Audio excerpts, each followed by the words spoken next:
berjumpa lagi dalam Renungan Kelana Sabda, edisi Selasa 7 April 2020. Bacaan yang akan kita renungkan bersama diambil dari Injil Yohanes, pasal 13, ayat 21 sampai 33, dilanjutkan dengan ayat 36 sampai 38. Setelah Yesus berkata demikian, ia sangat terharu, lalu bersaksi, "Aku berkata kepadamu, sesungguhnya seorang di antara kamu akan menyerahkan aku." Murid itu memandang seorang kepada yang lain. Mereka ragu-ragu siapa yang dimaksudkannya. Seorang di antara murid Yesus, yaitu murid yang dikasihinya, bersandar dekat kepadanya di sebelah kanannya. Kepada murid itu, Simon Petrus memberi isyarat dan berkata, "Tanyalah siapa yang dimaksudkannya." Murid yang duduk dekat Yesus itu berpaling dan berkata kepadanya, "Tuhan, siapakah itu?" Jawab Yesus, "Dialah itu yang kepadanya aku memberikan roti sesudah aku mencelupkannya."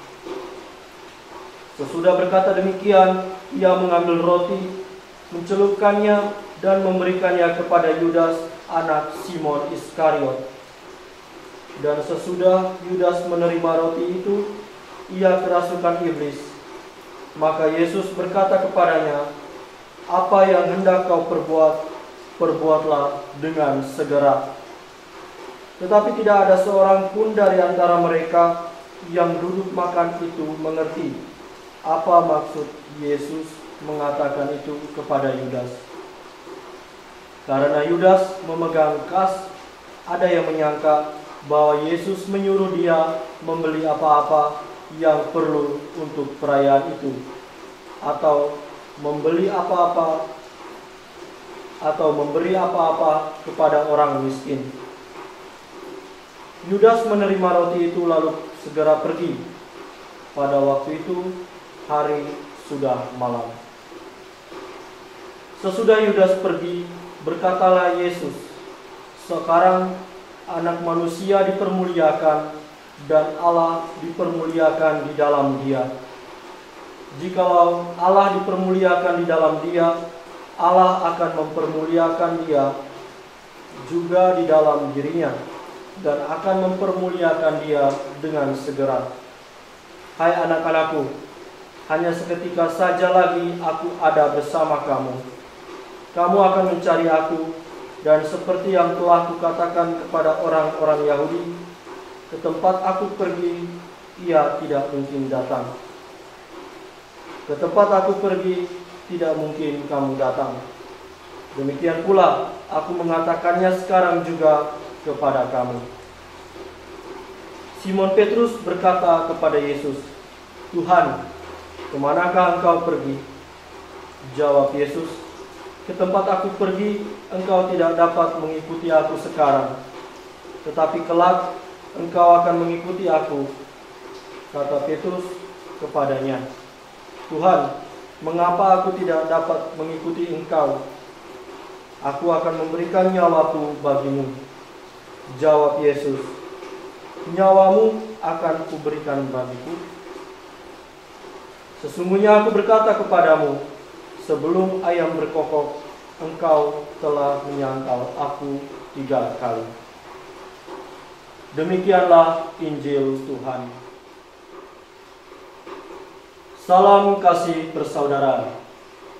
Para saudara-saudari yang terkasih dalam Tuhan kita Yesus Kristus, biasanya anak seorang pejabat penting untuk merasa bangga dengan kedudukan orang tuanya, dan cenderung menjadi sombong serta mengambil keuntungan dari kedudukan orang tuanya itu.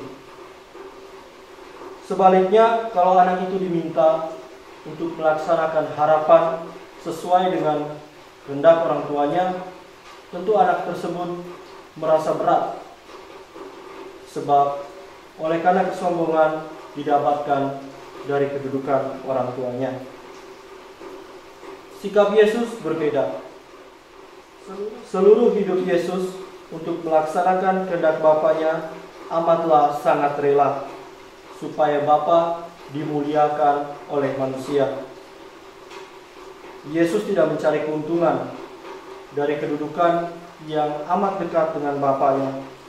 Sebaliknya, ia taat melaksanakan kehendak Allah, agar demikian Bapa dipermuliakan di dalam Dia.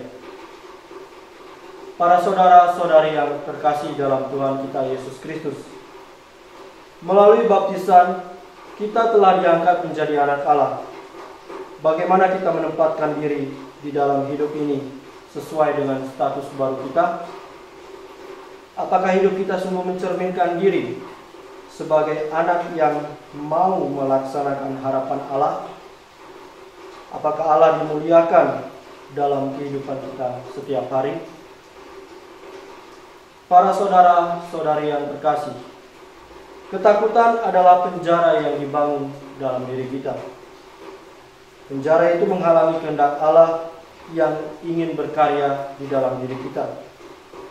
Jika seseorang sedang mengalami penderitaan, ia tidak tumbuh, melainkan takut terhadap apa yang sedang dialaminya.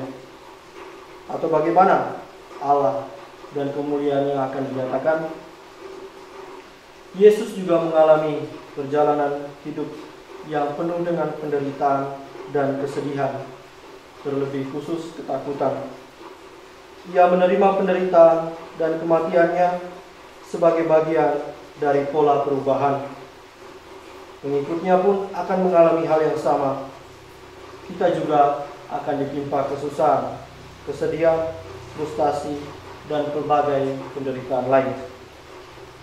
Namun, ini menjadi bagian dari pertumbuhan kita. Kalau kita menjadi orang seperti yang dimaksud Tuhan, tentu kita akan menjadi sempurna seperti yang Allah kehendaki dalam diri kita.